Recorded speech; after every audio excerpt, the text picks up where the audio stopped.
Bonjour et bienvenue à Art, Communication, Esprit 13300 à Salon de Provence pour le développement personnel en Provence.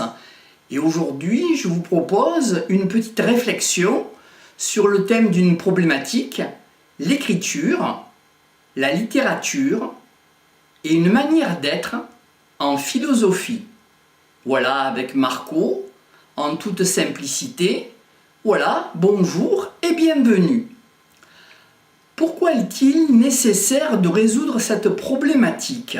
La problématique écriture, littérature, manière d'être en philosophie.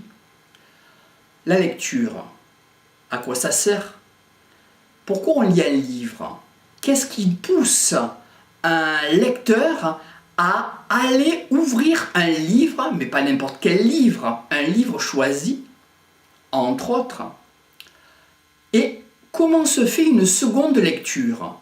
À quoi servirait-il de lire si on n'y recherchait pas quelque chose, une évasion, ou peut-être même un témoignage, un engagement de quelqu'un pour une transmission?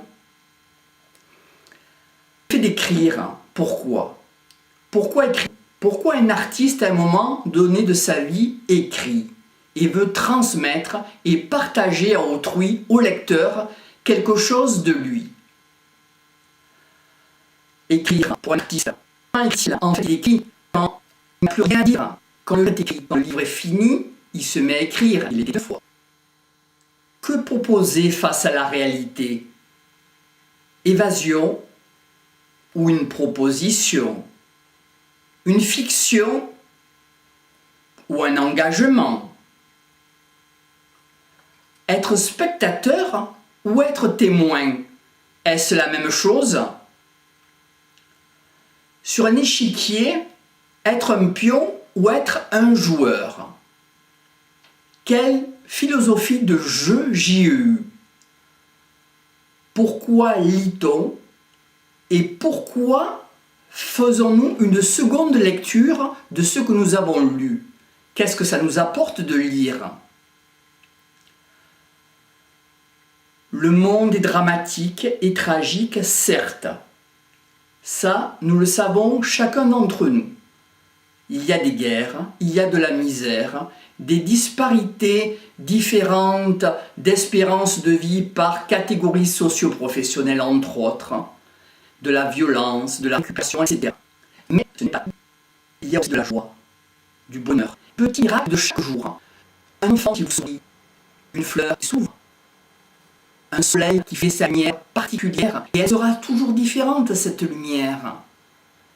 Dans le carpe diem, dans le présent, ça c'est peut-être une notion de bonheur à apprécier. Que pourrait être une réussite? Est-ce une réussite sociale?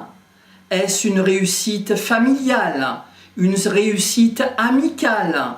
Ou bien alors vivre une condition moins dure que celle qu'ont vécu nos parents?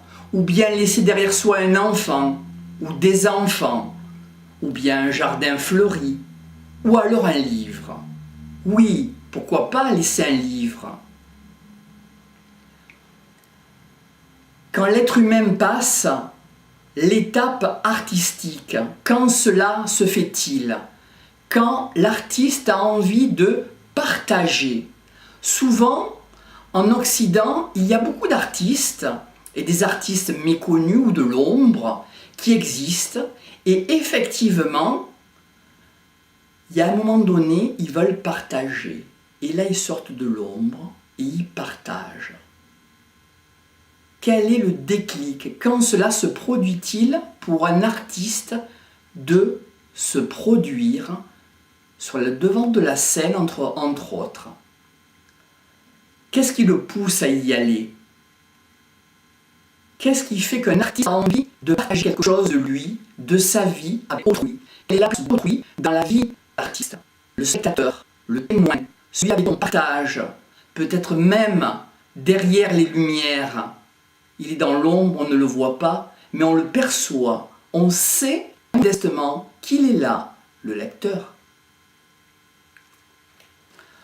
comment conjuguer vivre au présent et partager un art.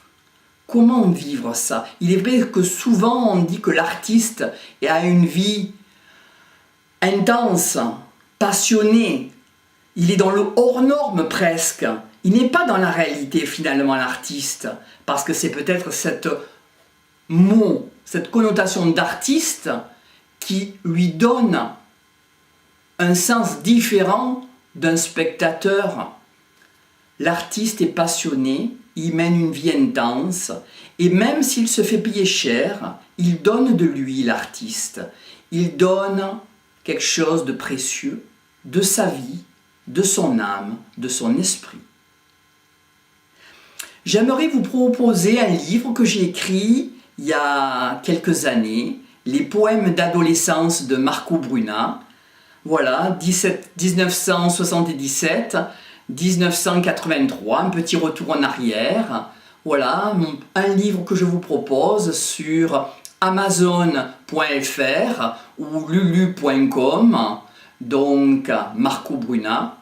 Une série de plus de 250 poèmes écrits à la période d'adolescence sur des thèmes variés, amour, amitié, nature, animaux ou plus introspectifs comme la philosophie et le sens à l'existence, une plume à l'inspiration spontanée, mise en valeur dans le cadre réglementaire des alexandrins, et oui, de la poésie, de l'orchidée doux velours, en passant par Au grand serpent de thé d'argent qui nage, ou encore de couronne blé allègre, amour de nos 20 ans, à devenir sable et ciel sur la plage de sable, une tranche de vie poétique.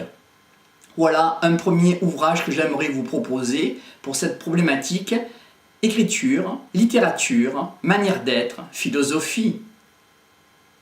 Que j'ai essayé de vous proposer aujourd'hui sur le thème écriture, littérature et philosophie, manière d'être, sur http://ebooks.marcobruna.artspace.eu ebooks Marco Bruna, tout attaché, .artspace.eu.